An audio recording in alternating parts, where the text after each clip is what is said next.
Good afternoon, guys. It's when Richard asked me to come and speak at this event, and I said to him, "Are you sure you want me to speak? Because I left Transcom. I'm no longer on the big league. I'm a small guy having my own management consulting firm." And he said, "No, Siva, the fact is the BPO industry has had a hiccup, and they have had issues at lower than normal growth last year, and we are trying to generate more jobs in the Philippines." And I said, "Yeah, I'll do that, because I've been always an advocate for the Philippines and the Filipinos. I don't think there is any country that can do a better job than the Filipinos and the Philippines in our industry.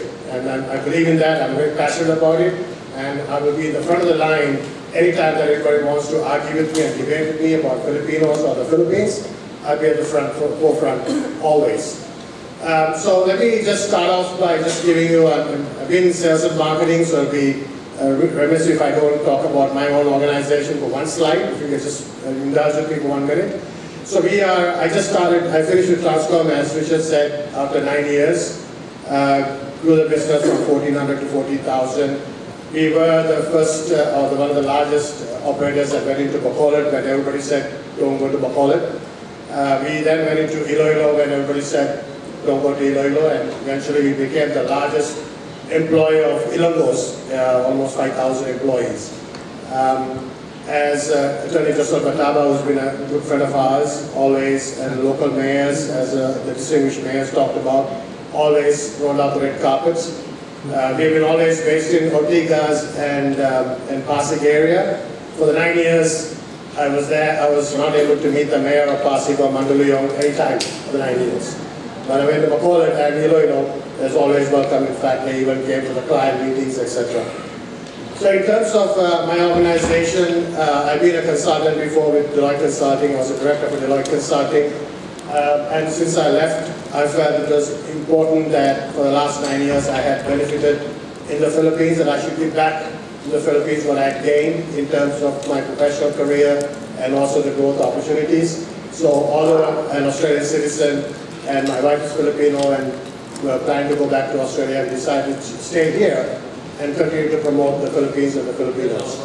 Part of the whole process is that I have set up a consulting company that I consult with overseas clients who want to come to the Philippines and set up either in Manila or outside Manila as well.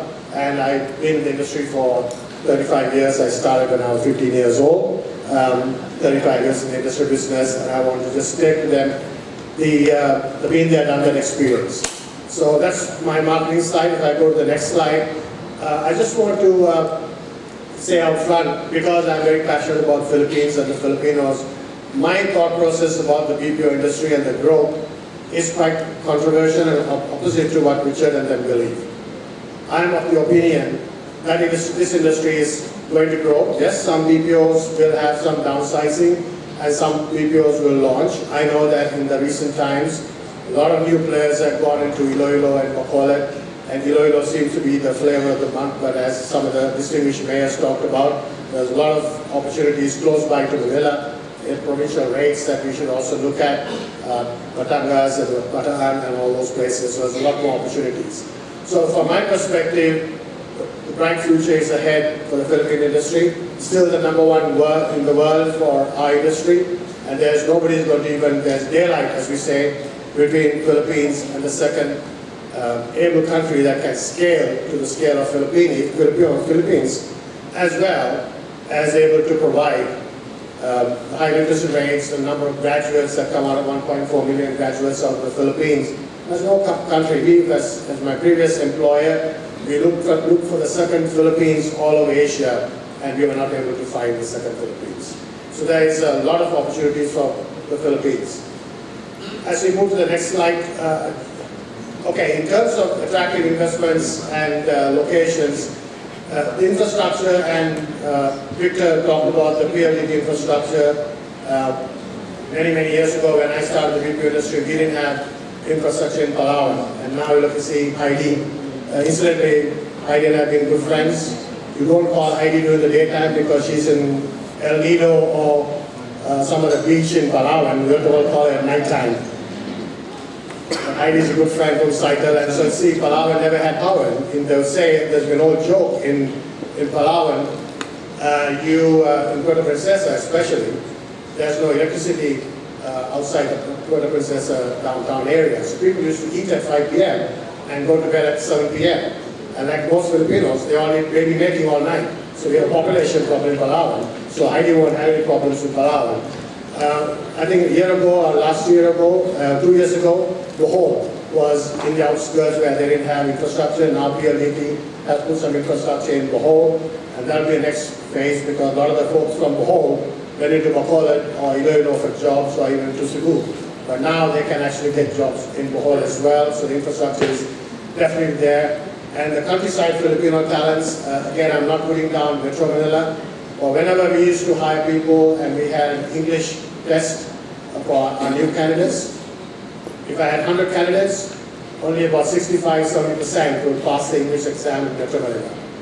But in the countryside, 85–90% will pass the English language. And that's a fact. And I've had that over 9 years. So that's another process where we have enjoyed in the country of Philippines. So in terms of the main areas about Filipinos, the literacy rate, the culture, and the beliefs, I always said that 95 or 99% of the Filipinos are born with a good attitude chip in their head. It's very easy to train a Filipino on the process to deliver good customer experience because they follow and they have a good attitude. I've managed call centers in the US, the Middle East, and Australia. 95% of your challenge is to make sure that you have the right attitude to deliver customer experience. In Philippines, you don't have to worry about that. So you can actually give them the skills, and they'll go and do it. What some of the BPOs do, is take them to the extremes because Filipinos will literally follow everything you tell them to do. And so if you have a very strong quality assurance process, you make them sound like robotics because they want to stick to the guidelines. Filipinos are naturally very talented, naturally very friendly, naturally customer experience focused. Let them speak like they normally do. And if you start talking like that, artificial intelligence can't replace them because at the end of the day, people matter, and it's important to have the right people answering the phone calls and providing the best customer experience, and there's no better people than the Filipinos. So when we talk about enhancing the customers, the Filipino skills, there are a couple of things I want to talk about meeting the customer demands. So the important factor is when we talk about customer experience, every company does customer experience surveys. A lot of them believe what they read. And sometimes it's important that you also ask feedback from different sources. I work with a company called COPC, which is a benchmarking, auditing, a leading consulting company that does management consulting and customer experience. And in a recent survey, when we talked to some of the companies, 79% of them felt that they were delivering good customer service. When we actually spoke to the customers of those same clients, only 33% said that they were good customer experience. So there is always a mixed perception of what the companies believe in, what actually happens in reality. And that's important for us to remember. Essentially what the clip is all about is Michael Douglas is trying to order some breakfast, and it's 11:30, and as you heard from the person behind the counter says, I'm sorry, we have stopped breakfast, but you can have lunch.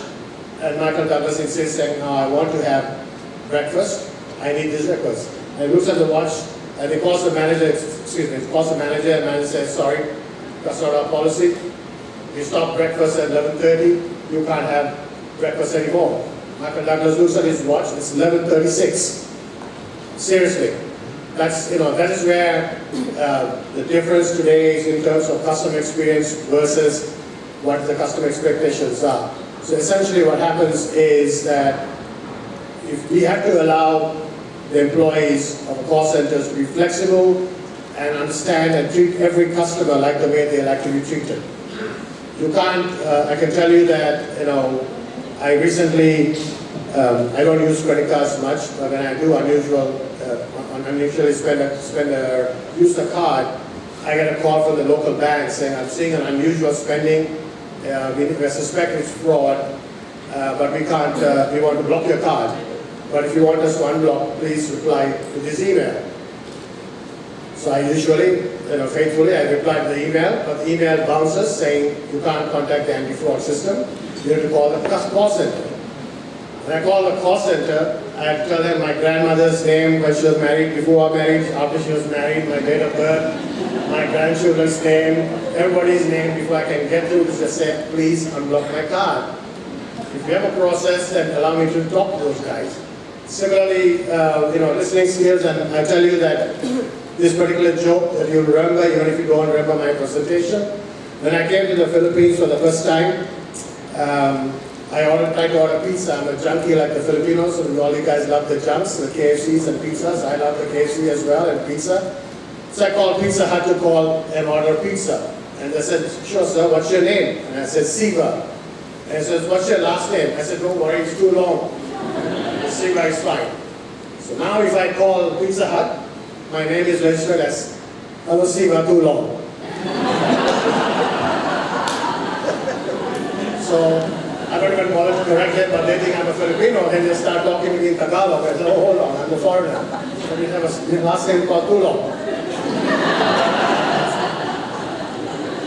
So it's always an interesting conversation I have with Pizza Hut. In the interest of time, I'll keep going, but there are things that I want to tell you guys about why Philippines can be successful in the future as we move ahead. In the slides I've had two key areas I want to talk about, fact and fake. Fake, the word fake made famous by President Trump. Fact made famous by CNN. They always argue with each other who's fake and who's fact. But at the end of the day, we have the fake representation of what customer experience is called gets a lot of people into trouble. I had some actually examples of fake activities that take place even now, because when you look at any BPO industry, the call centers are very regimented in terms of what the client's expectations are. The quality assurance process, or the QA process, and the QA checklist is important. And what we do is we take this very friendly and highly literate Filipino into a box and saying, every call that we have, you must follow this QA sheet. And so the agent, if you call even for a simple thing like my mobile phone, my screen is busted, what do? The agent still says, what's your first name, what's your last name, what's your grandmother's name, all that before you can tell them. The shop is just 5 minutes away from your house, you can get the screen replaced very easily. If you allow the Filipino to say that to the client, they will do it very well, and they will explain very well, and you won't have a problem with it. And that's important that we talk about facts. The facts are important, and so we have to allow the agents to have at their disposal information that they can use towards their delivery of the call. We had actually systems where for a large client, a Korean large mobile manufacturer, I can't mention the name, fantastic company, they manufacture best phones, but they didn't have a knowledge-based system where we can actually help the customer go through a troubleshooting process. We even developed a VR module, because when you think about it, some of these Filipinos were trying to resolve a problem with washing machines in Australia without ever having used a washing machine. It's unreasonable to expect a Filipino to resolve a technical problem with a washing machine without never seeing one. So we actually developed a whole VR where we filmed householding in Australia with a washing machine and all the parts of the washing machine. And so the agents, as part of their training process, in the video they can see how a washing machine can go off the rails and how you actually fix it. So they actually physically see what happens, and they can explain to the client how to resolve their machine as well. So at the end of the day, these are things that's very important that we invest in the employees to grow. I, as part of the organization, one of the things that I'm doing, when you go into the countryside, you will realize there are a lot of Filipinos who are very talented and very skilled, who have dropped out of colleges and schools because they can't afford to finish their high school or colleges. I have just, as part of my new organization, opened training centers in Bacolod and Manila, where we will bring those kids who have dropped out of college or high school and put them through 2 weeks of training As part of that whole 2 weeks of training, we'll also help them to get placed in a BPO organization, and therefore they have an opportunity to get a job and support their families. This is very important, and I think we are missing out on a lot of talent because a lot of BPOs had a standard where they expected everybody to have a degree. But there are a lot of people out there. In Bacolod, when I went into Bacolod, I can tell you, a lot of the kids that we hired, the parents are jeepney drivers, farmers, tricycle riders, but the kids speak perfect English. It's just either they speak Ilongo or they speak English. So the English is so good and the attitude is so good, but they never had the opportunity to finish a college or high school. And we hired a lot of them. And we had 3,000 employees in Bacolod in my previous job. It's not a problem. And they had better English, and our clients loved the service that they expect us to expand in Bacolod as well. At the same time, I'm also in the same training school. We're going to hire PWDs, these persons with disability, and help them to get trained in BPOs so they can get jobs as well. And so, in the absence of my, okay, I'll put my slides back. So these are things that we are trying to do to generate more jobs for the Filipinos, because one of the things that you guys have to understand is that the BPO industry contributes $25 billion to this country, very similar to the OFWs. In fact, they will overtake OFWs as the biggest revenue generator. But the important factor that a lot of people miss is that the people from the BPO industry spend all their money in this country. And therefore, they generate businesses and other revenues for a lot of other businesses. So a lot more jobs indirectly are created as a result of BPO industry.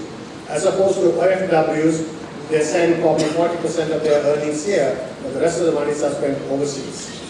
Whereas the BPO employees are helping to create more jobs in the Philippines as a result of this BPO situation.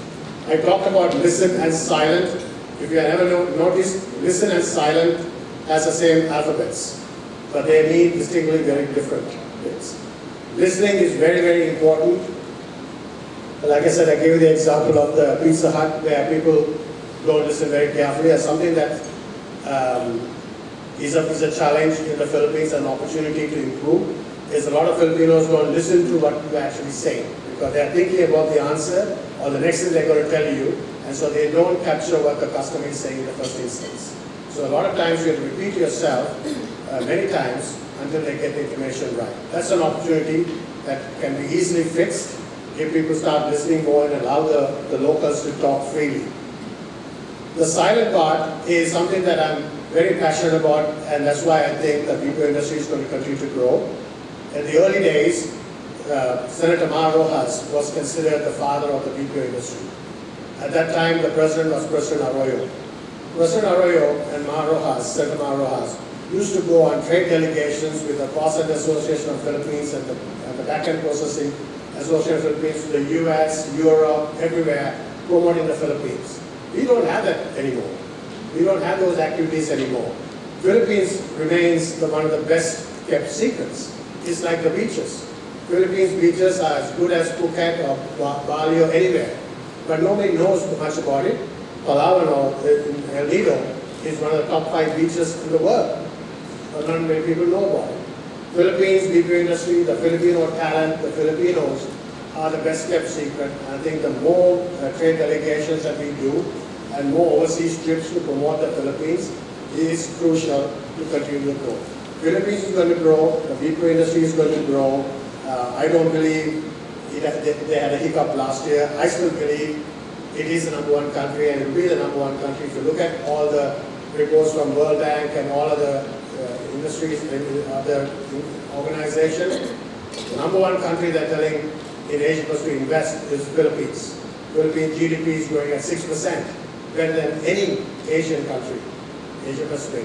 And the sheer fact that Asia is the largest continent in the world, Philippines can be the #1 country in terms of growth and in 2018.